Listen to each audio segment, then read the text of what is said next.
이 시간 우리에게 주시는 하나님의 말씀은 창세기 49장 1절에서 7절까지 말씀입니다. 우리 천천히 한 목소리로 함께 봉독하겠습니다. 야곱이 그 아들들을 불러 이르되 너희는 모이라. 너희가 후일에 당할 일을 내가 너희에게 이르리라. 너희는 모여 들으라. 야곱의 아들들아, 너희 아버지 이스라엘에게 들을지어다. 루벤아, 너는 내 장자요 내 능력이요 내 기력의 시작이라. 위풍이 월등하고 권능이 탁월하다마는 물의 끓음 같았은즉 너는 탁월하지 못하리니 내가 아버지의 침상에 올라 더럽혔음이로다. 그가 내 침상에 올랐었도다. 시몬과 레위는 형제요 그들의 칼은 폭력의 도구로다. 내 호나 그들의 모의에 상관하지 말지어다. 내 영광아 그들의 집회에 참여하지 말지어다. 그들이 그들의 분노대로 사람을 죽이고 그들의 혈기대로 소의 발목 힘줄을 끊었음이로다. 그 노염이 혹독하니 저주를 받을 것이요 분기가 맹렬하니 저주를 받을 것이라. 내가 그들을 야곱 중에서 나누며 이스라엘 중에서 흩으리로다. 아멘. 이것은 하나님의 말씀입니다. 여러분, 억울하기 때문에 또 이렇게 속에서 화가 끓어오르기 때문에 잠을 못 잔 적이 있습니까?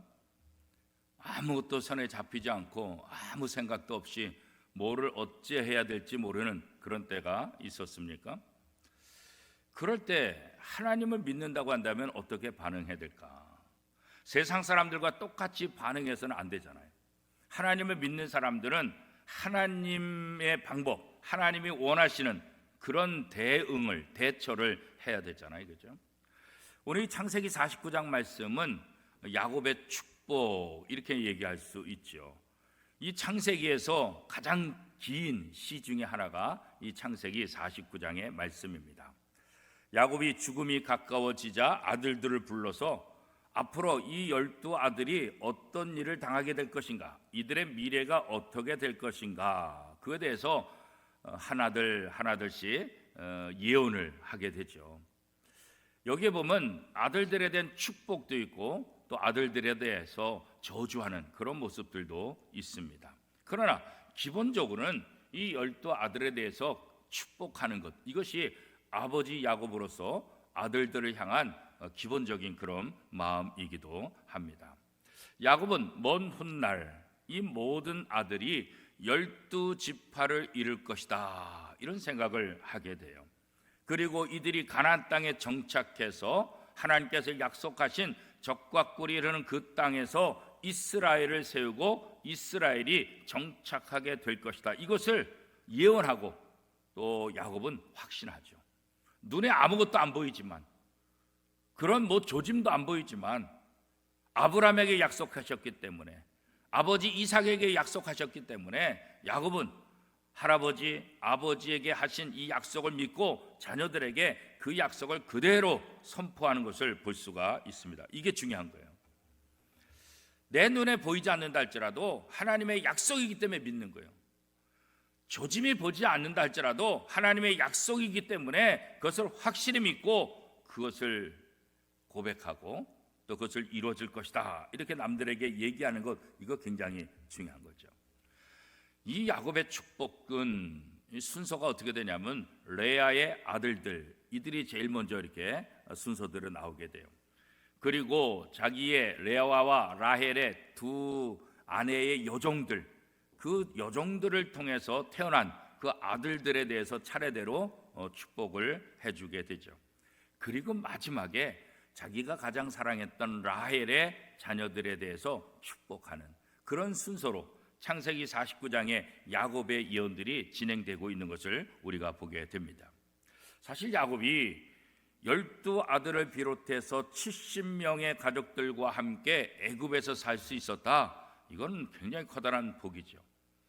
아브람도 자식이 별로 없었고 이삭도 자식이 별로 없었는데 야곱에게는 12자식이 있고 그 다음에 그의 가족들과 자녀들을 통해서 70명이 고센 땅에 정착할 수 있고, 그 다음에 이 70명을 기본으로 해서 이스라엘이라는 나라가 형성되기 시작했다는 것, 그 시작을 야곱이 했다는 것, 이게 얼마나 놀라운 복이겠어요, 그렇죠?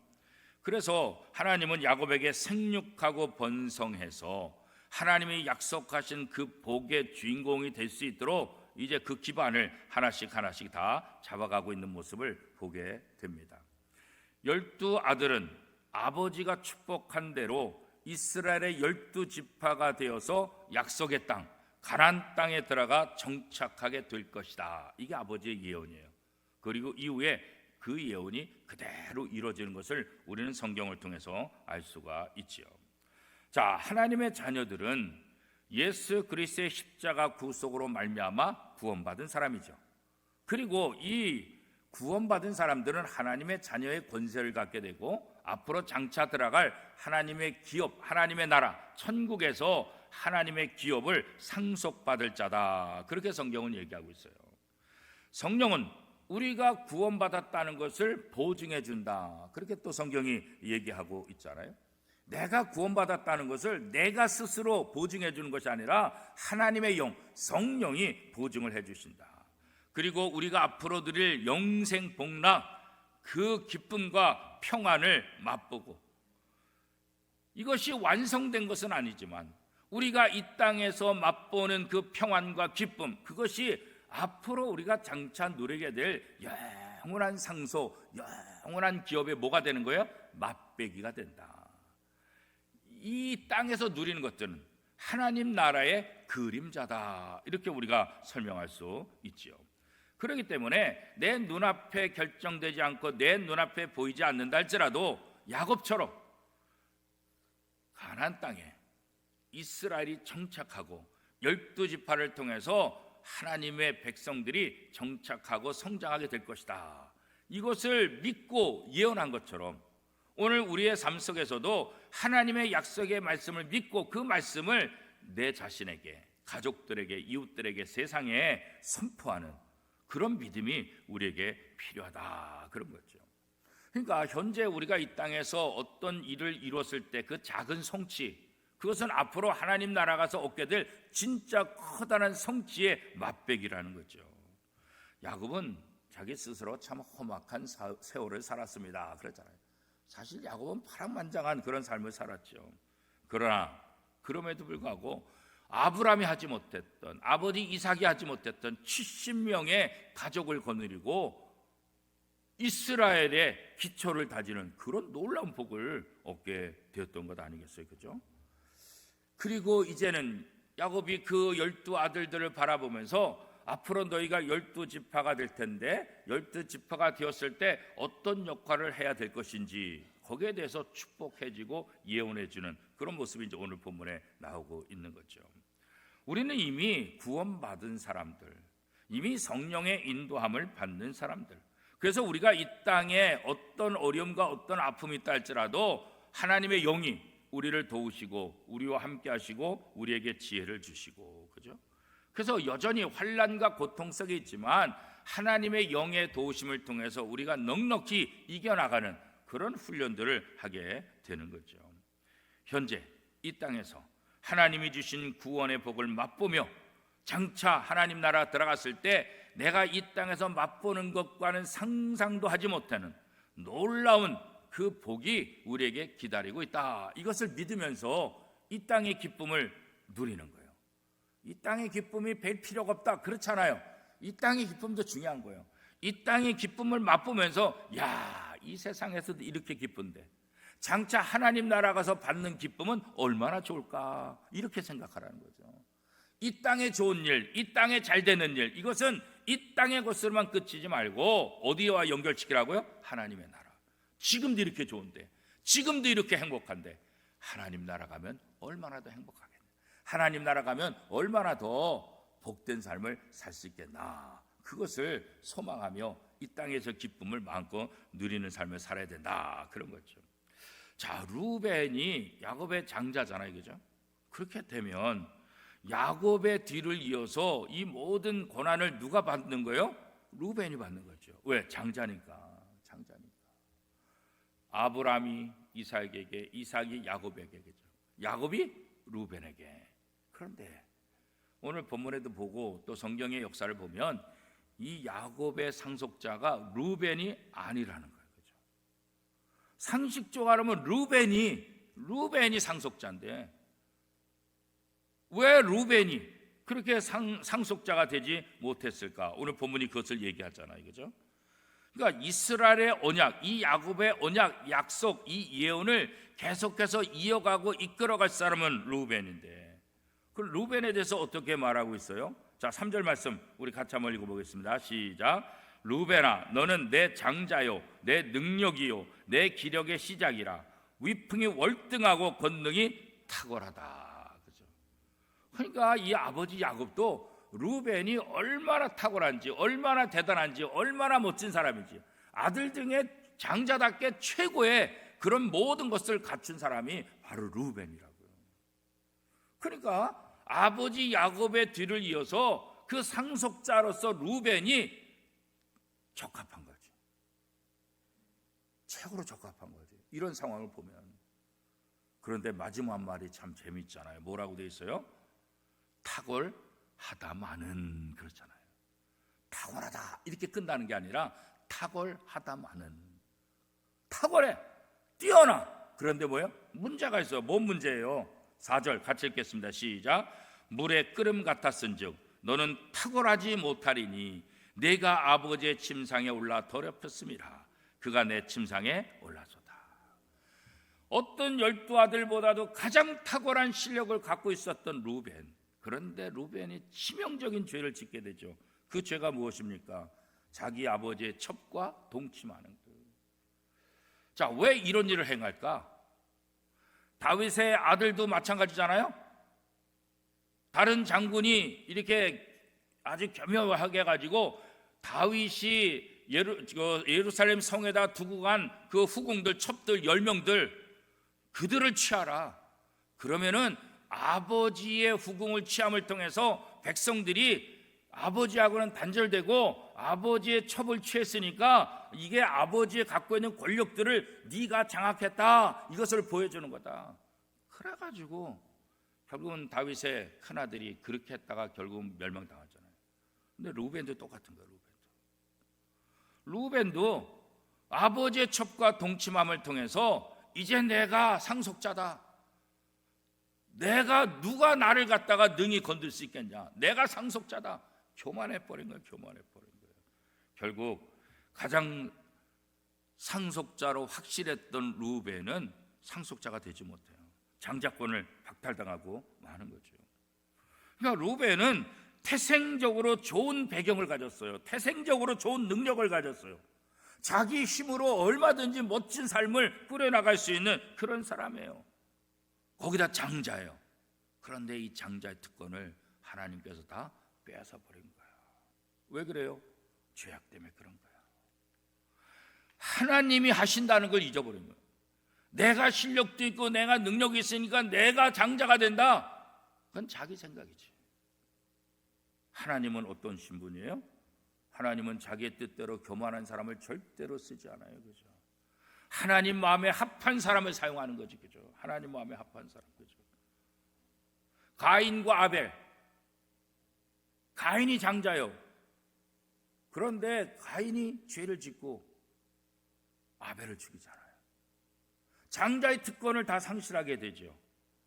이스마엘도 마찬가지죠. 이삭보다 먼저 태어났잖아요. 장자잖아요, 어떻게 보면. 그러나 하나님은 이스마엘이 아니라 이삭을 선택하잖아요. 그렇죠? 에서와 야곱도 마찬가지잖아요. 에서가 장자잖아요. 그런데 하나님은 에서를 선택하지 않고 야곱을 선택했다. 자, 이런 과정을 보면 내가 무엇을 하겠다 교만한 사람, 하나님은 그런 교만한 사람을 쓰지 않아요. 하나님 마음에 합한 사람을 하나님께서 사용하시는 거예요. 하나님은 약한 자를 들어서 강한 자를 부끄럽게 하신다. 이것들요. 결국 상속자가 될 수 있는 이 장자들, 탁월한 능력이 있지만 이 장자들이 이 장자권을 박탈당하고 다른 동생에게 모든 장자권을 빼앗기는 모습을 우리는 성경을 통해서 많이 보잖아요. 그렇죠? 자, 성경에 보면 금그릇, 은그릇, 그렇죠? 질그릇, 나무그릇, 그릇이 많다 그랬잖아요. 하나님 앞에 쓰임받는 그릇이 어떤 그릇이에요? 금그릇이에요? 은그릇이에요? 나무그릇이에요? 흙으로 만든 질그릇이에요? 성경은 어떤 그릇이 하나님 앞에 쓰임 받는다 그래요? 예? 어떤 그릇이? 금그릇? 은그릇? 질그릇? 나무그릇? 아니요. 금그릇도 아니고 은그릇도 아니고 질그릇도 아니고 나무로 만든 그릇이 아니라 어떤 그릇? 깨끗한 그릇. 깨끗한 그릇. 금그릇 중에서도 깨끗한 금그릇을 사용하는 거예요. 더러운 금그릇 사용하지 않잖아요. 여러분도 그렇잖아요. 음식을 나눌 때 아무리 비싼 거 좋은 걸 할지라도 거기 더러운 게 묻어 있으면 거기 써요? 당장 안 쓰죠. 깨끗이 씻은 다음에 쓰지. 금그릇이나 은그릇이나 질그릇이나 나무그릇이나 이것보다 더 중요한 건 뭐예요? 깨끗한 그릇이에요. 장자냐 차자냐 막내냐 이게 중요한 것이 아니라 하나님 보시기에 하나님 쓰시기에 깨끗한 그릇이냐. 그런 면에서 루벤은 탈락된 거예요. 어디 감히 아버지의 첩과 동침을 해요. 그 당시 문화 속에서는 그렇게 함을 통해서 내가 상속자다 이렇게 자신 있게 말할 수 있을지 모르지만, 세상에서는 통할 수 있을지 모르지만 하나님이 볼 때는 너 탈락. 나는 깨끗한 그릇을 사용한다. 오늘 우리가 이 땅에 살면서 이 하나님의 마음을 알아야 되겠죠. 그렇기 때문에 성도들은 교만하면 안 돼요. 자기를 자랑하면 안 돼요. 자기 의지하면 안 되는 거예요. 하나님은 교만한 자를 낮추시고 자기를 의지하는 사람을 겸손한 자를 들어서 쓰신다 이렇게 말씀하고 있잖아요. 그렇기 때문에 우리 성도들은 자신의 소유, 자신의 지위, 자신의 성취, 자신의 업적 이거 자랑하지 말라는 거예요. 그거 자랑하지 마. 그거 자랑해봐도 아무 소용이 없다. 그걸 자랑하는 것이 아니라 어떻게 해요? 하나님의 은혜입니다 라고 겸손해지라는 거예요. 나는 아무것도 한 것이 없습니다. 나는 부족합니다. 하나님이 도우셔서 여기까지 왔습니다. 자기를 자랑하지 말고 누구를 자랑하라고요? 하나님을 자랑하라고. 근데 하나님을 자랑해야 되는데 나를 자랑하니까 이게 문제가 되는 거예요. 루벤같이 자기의 힘과 자기의 출신과 자기의 배경과 자기의 실력과 자기의 능력 대단해요. 장자로서 야곱의 상속자로서 세상 사람이 볼 때는 조금도 부족함이 없어요. 그런데 하나님은 그를 심판하잖아. 그를 심판하잖아. 오늘 우리가 하나님 앞에 겸손히 우리 자신을 깨끗하게 준비해야만 하나님 앞에 쓰임 받을 수 있다. 또 한편으로 우리들이 내가 남들보다 부족하다고 위축할 필요가 없어요. 남들과 비교하면서 낙심할 이유가 없어요. 그렇죠? 다른 동생들 루벤 형하고 비교해보면 말도 안 되지, 게임도 안 되지. 저런 형들 앞에 우리가 감히 어떡해. 그러나 루벤은 탈락됐다고. 내가 부족하고 연약하다 할지라도 하나님을 의지하고 하나님께 붙잡히면 그때 바로 우리를 하나님이 사용하시고 하나님께서 아름다운 도구로 우리를 멋지게 만들어 가시는 것을 우리가 믿어야 돼요. 그러니까 낙담하고 절망하지 말고 내 주어진 삶 속에서 최선을 다하고 되게 감사해야지. 그리고 어떻게 해요? 하나님을 바라봐요. 하나님을 신뢰해야 돼요. 모든 것을 이끄시는 것, 모든 것을 행하시는 것, 모든 것 마무리하는 것 누가 하시는 거예요? 하나님이 하시는 거예요. 시작하신 분이 마무리까지 다 하시는 거예요. 그래서 우리는 내 모습 바라보고 절망하지 말고 내 모습 바라보고 주눅들지 말고 어떻게 하라고요? 하나님 바라보고 소망을 가지라고. 하나님 바라보고 힘을 내라고요. 그죠? 왜 나약하냐? 왜 절망하느냐? 그죠? 하나님을 바라보라. 그 하나님을 바라보고 그 하나님을 찬양하라. 시편 42편에 보면 그렇게 반복해서 얘기하고 있는 것을 우리가 보잖아요. 하나님을 바라보면 하나님이 우리를 이끄시는, 하나님이 우리의 부족한 것들을 채워주시는 거예요. 그런데 하나님 바라보지 않고 남들 비교해서 주눅들고 위축되고 절망하면 정말 보잘것없는 거 되는 거예요. 자, 두 번째 시므온과 레위를 한번 보세요. 이 시므온과 레위는 어떤 죄를 저질렀어요? 자신의 누이를 성폭행한 세겜 사람들, 그 사람들을 속여가지고 싸그리 다 죽였잖아요. 그죠? 악을 악으로 갚았잖아요. 그죠? 결혼시켜줄게.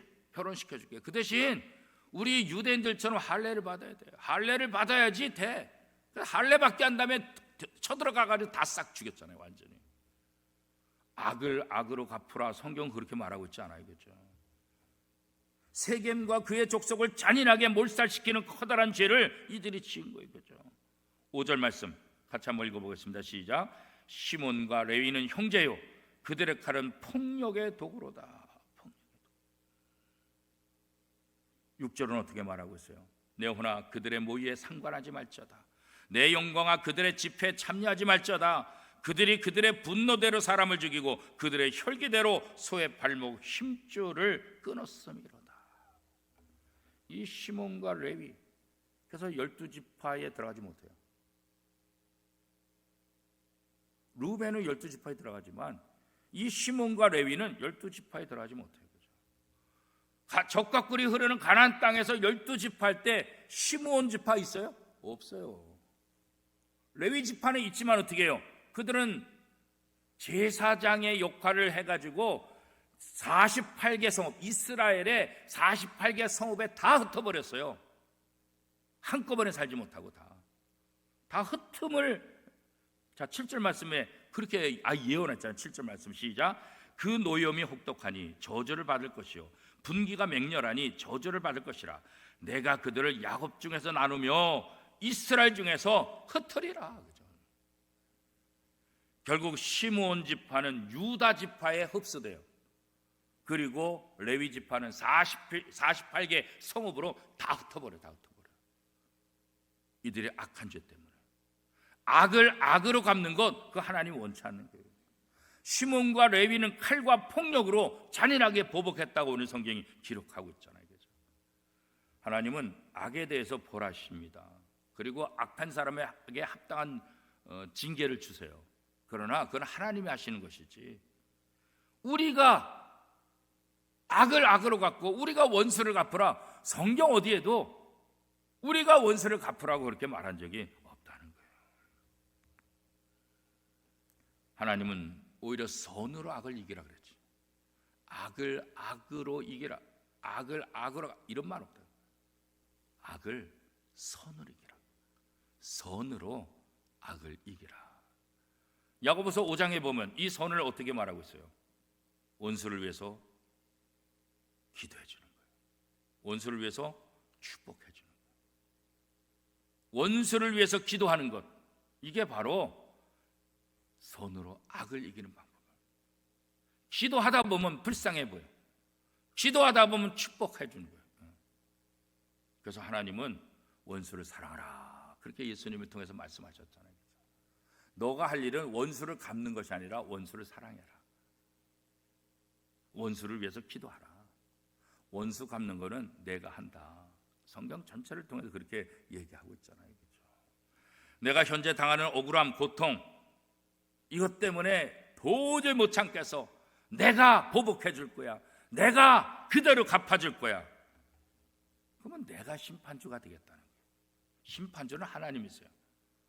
성경 어디에도 우리가 심판주가 되라 그런 말 없어요. 그렇죠?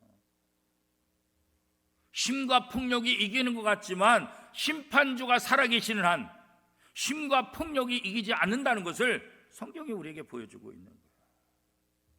그래서 우리가 때때로 억울한 일을 만났을 때, 잠 못 드는 그런 밤이 있을 때, 어디 하소연하고 싶어도 하소연할 데가 없을 때, 그때 우리가 어떻게 해야 돼요?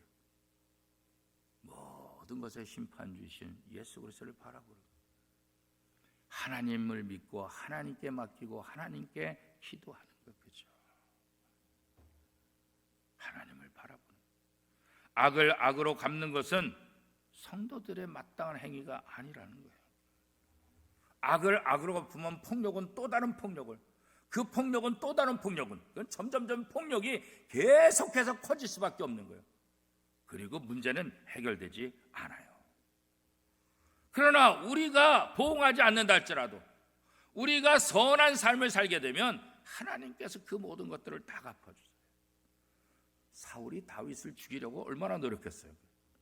근데 다윗은 절대로 사울을 죽이지 죽일 수 있는 기회가 몇 번 왔는데도 안 죽였어요. 왜 그래요? 하나님이 심판하실 것을 믿기 때문에 결국 하나님이 사울을 심판하시잖아요. 하나님이 사울을 심판한다. 다윗은 절대 주권, 하나님을 믿는 거예요. 그러니까 자기가 죽일 수 있는 상황에서도 죽이지 않는 거예요. 하나님을 믿기 때문에 그런 거예요. 그래서 우리 성도들은 이 땅에 살면서 악을 악으로 갚지 말아야 돼요. 선으로 악을 갚아야 돼요. 악을 악으로 갚는 것은 누가 하신다고요? 하나님께서 하시는 거예요. 내 모든 것 하나님께서 다 하시는 거예요. 하나님께서. 그렇죠? 결국 시몬과 유다 레위는 12지파에 들지도 못한다. 그들의 악한 보복 때문에 하나님이 그것을 야곱을 통해서 여기 품며 그런 거 본받지 말아라. 그런 거에 함께 참여하지 말아라. 그런 모의에 동참하지 말아라. 이건 가장 악한 것이다. 악한 것이다. 그렇죠? 이스라엘 중에서 다 흩어버릴 것이다. 그렇죠? 시몬과 레위 지파는 그렇게 흩어버림을 당한 거예요. 흩어버림을.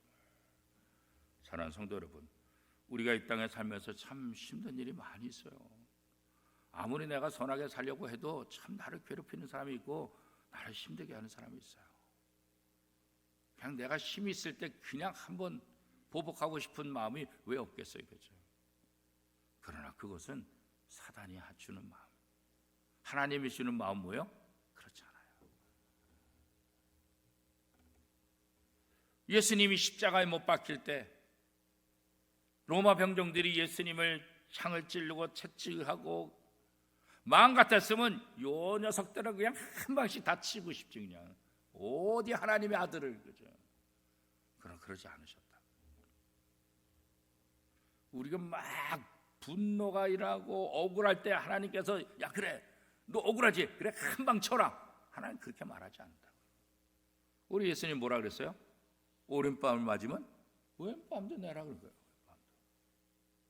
그게 예수님의 방법이에요. 그게 예수님의 방법. 내가 보응하지 않아도, 내가 보복하지 않아도, 내가 원수 갚지 않는다 할지라도 때가 되면 하나님이 갚아 주신다는 거죠. 하나님께서 신원해 주신 우리의 고통, 우리의 아픔, 우리의 원통함을 다 풀어주신 하나님이죠. 우리가 믿는 하나님은 우리의 원통함을 다 풀어주시는 거죠. 그래서 그 하나님을 의지하고 하나님이 일하시는 걸 믿고 우리는 악을 악으로 갚지 말고 선으로 악을 대하는 것, 악을 이기는 것, 이것이 바로 우리가 해야 될 것. 야곱의 12아들에 대해서 예언한 것들이 장차 그대로 이루어지는 것을 우리는 성경을 통해 다시 한번 확인하잖아요. 그래서 이 성경에서 약속된 하나님의 약속의 말씀, 그것을 우리가 신실하게 믿는 거예요. 그죠? 때로는 아무리 기다려도 일어나지 않는다 할지라도, 때로는 아무런 조짐이 일어나지 않는다 할지라도, 때로는 이것 때문에 오히려 위협당하고 어려운 삶을 산다 할지라도, 그럼에도 불구하고 하나님은 하나님의 때가 되면 하나님께서 모든 것들을 이끌어 가실 것이다. 이게 믿음의, 이게 믿음이잖아요. 이게 믿음. 믿음은 바라는 것들의 실상이요, 보이지 않는 것들의 증거인 거잖아요. 보는 것을 믿는 건 믿음이 아니잖아요. 그죠? 이미 이루어진 것을 보고 믿는 건 믿음이 아니잖아요. 이루어지지 않았지만, 보이지 않지만, 저 먼 미래에 있지만 오늘 내 앞으로 갖고 와서 현실 여기서 이루어진 것이라고 믿고 고백하는 것, 그게 믿음이라는 거예요. 사랑하는 성도 여러분, 하나님께서 일하십니다. 이거 믿으십니까? 이거 믿어야 하나님께 맡기는 거예요. 아이, 하나님 주무셔, 하나님 화장실 가셨나 봐. 그렇지 않아요. 하나님은 졸지도 주무시다. 하나님은 화장실도 안 가세요. 하나님은 쉬지 않고 우리를 돌보시고 우리를 위해서 일하시는 분. 예수님께서 뭐라 했어요? 아버지께서 일하시니 나도 일한다, 그렇게 말했잖아요. 하나님은 하나님의 일을 하시는 거예요. 하나님께 하나님의 일을 맡기고 우리는 어떻게 해요? 하나님이 주시는 평안, 하나님이 주시는 기쁨을 맛보며 살아가는 것, 그게 바로 성도의 삶이에요. 이제부터 더욱더 하나님을 의지하고 하나님께 맡기고 하나님께서 행하실 것이다 믿고 그 믿음으로 하나님이 주는 평안을 누리며 누구보다도 행복하고 아름다운 삶을 살아가는 복된 성도가 다 다 될 수 있기를 축복합니다.